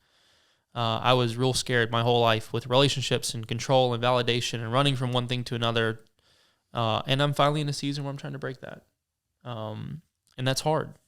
But there's going to be a better story. There's going to be a better miracle. There's going to be something that's restored and redeemed and healed. Lazarus, Jesus could have went and healed him. All right. And that would have been a pretty good miracle for sure.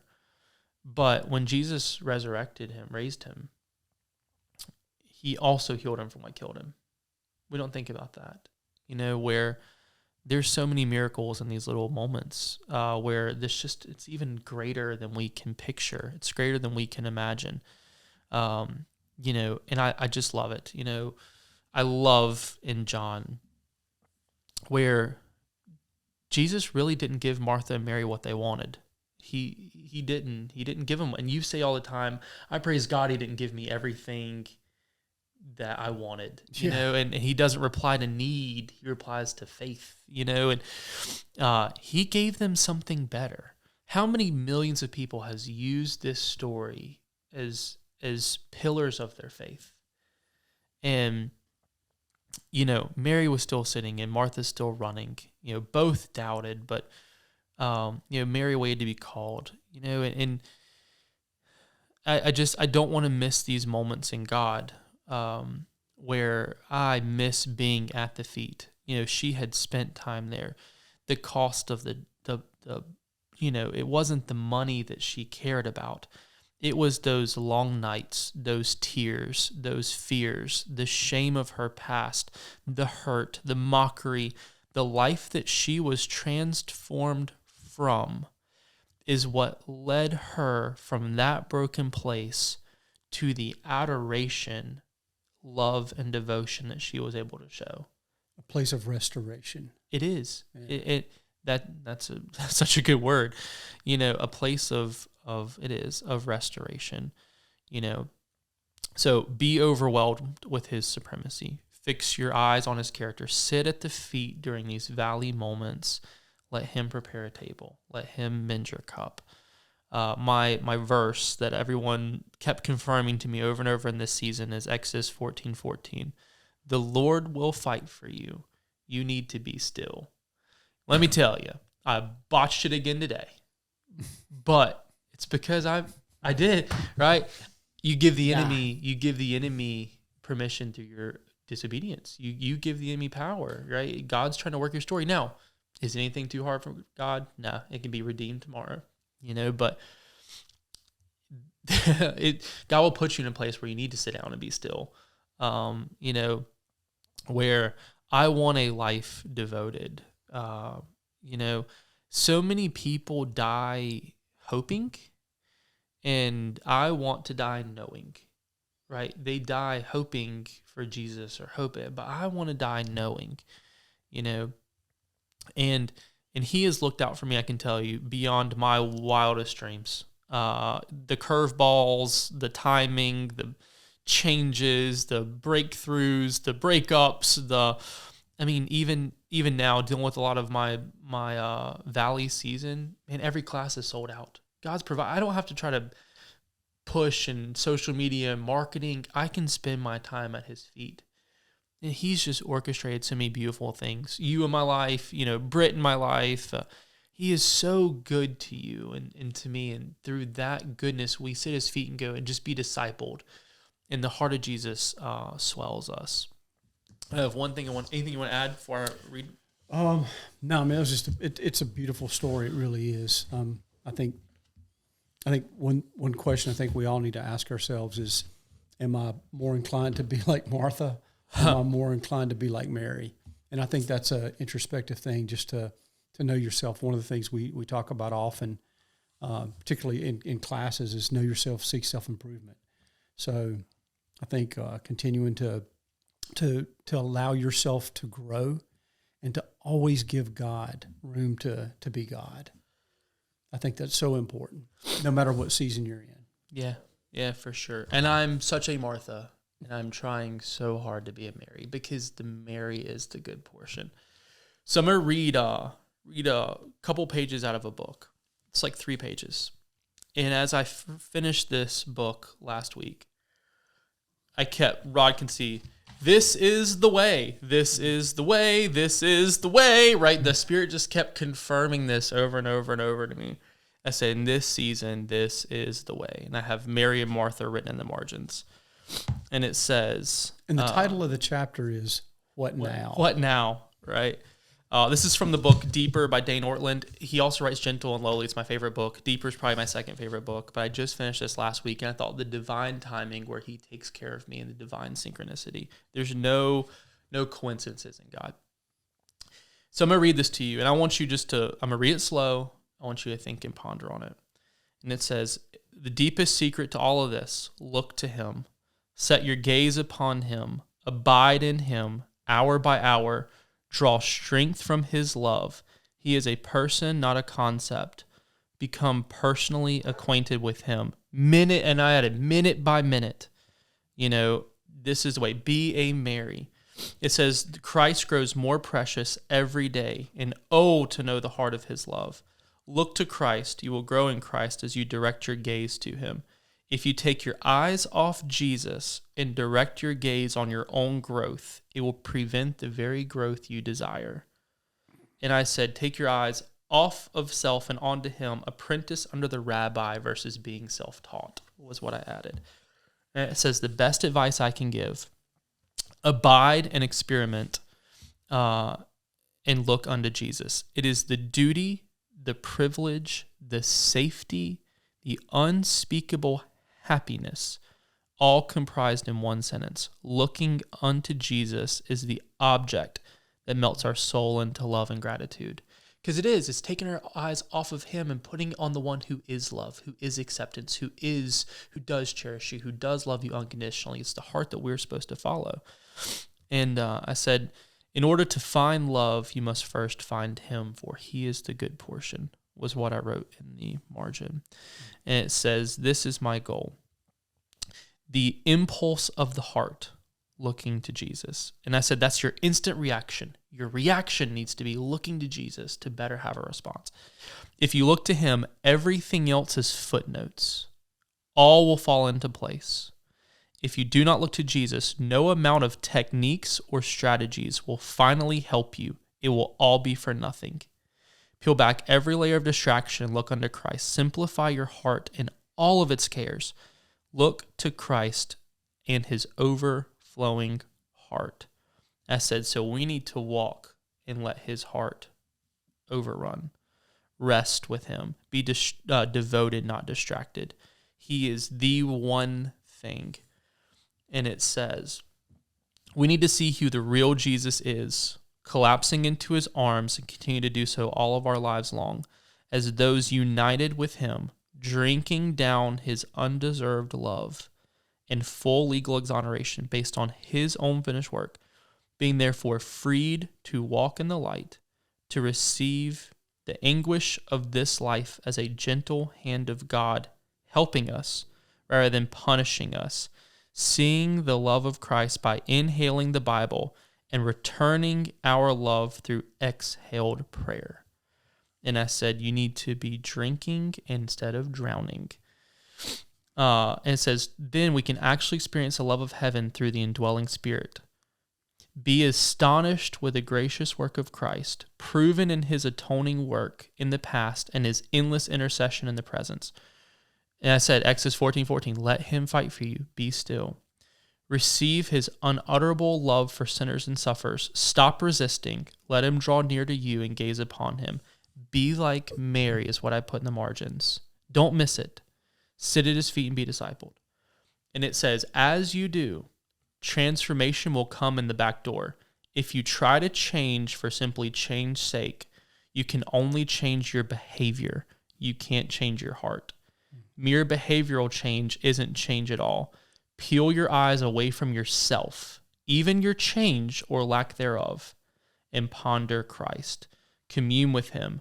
Open the vent of your heart. Receive his love and counsel from Scripture. See him in the Word.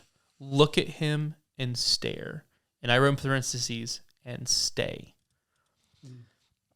If you want to get traction and grow, the message is, this is the way we will go. Receiving the heartfelt love of Christ. I think it's true. We have to accept his love before we can give love. Accepting and abiding and putting it on is what I wrote in the margins. So it says, let your union and communion with Christ, the friend of sinners, take you deeper, even deeper into the wonders of the gospel, and watch your heart and therefore your whole life blossom. And I love that. It says growth, I wrote in the margins, growth comes from the heart and blossom is the harvest. And it says, learn much from the Lord. For every look at yourself, take 10 looks at Christ. And I thought, what if Martha had done that? What if Martha had been like Mary in that moment? Instead of focus on her in those moments, you focus on him. He is altogether lovely, such infinite majesty, yet such meekness and grace for all sinners. Live much in the smiles of God. Bask in his beams. Feel his all-seeing eye set on you in love in response to his almighty arms. And I put, he is beautiful and he cares. And the last is my favorite. Let your soul be filled with a heart-ravishing sense of the sweetness and excellency of Christ and all that is in him. Let the Holy Spirit fill every chamber of your heart so there will be no room for the world, the flesh, or Satan. And I said, that is my prayer for me. That is my prayer for you. My prayer is to make peace with the missing pieces. Let him fill those missing pieces until you have all of him and not just a piece. And so that's my prayer moving forward for y'all. I mean, same thing. I want to be so filled. Go deeper in this valley season because then you will go deeper in him. You will end up being a Mary who makes it through with such an amazing testimony and a legacy and people. Those people that followed her, by the way, if you read John 13, those people that followed her to Jesus and saw the miracle, first line of that, after that, Lazarus was raised, and those who were with her believed. You know? And I look at just what grace and beauty in those valley and floods, and there she sits, safe, secure, and stable, upheld by his hand. And that's who I want to be. It's not who I am now, but that's who I want to be, for sure. Guys, I'm going to have Britt include a couple Bible verses. I've got some Romans 15:13, 1 Peter 5, 6-7, Philippians 4, 6-7, as well as a couple songs. That's really, Psalm 56 is another one. Psalm 56 is a big one. As well as a couple of songs. I'm going to have her link in the comments page. Anything you want to add?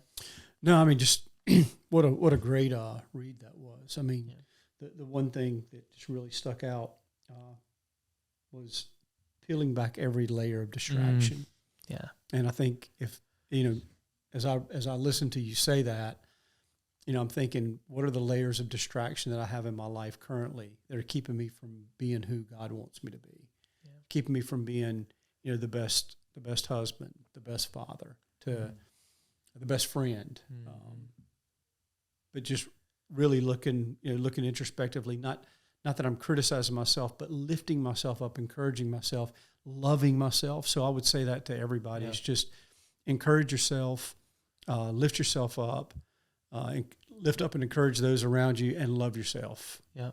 And for every 10 looks, or every one look at you, take 10 looks at him. Yeah.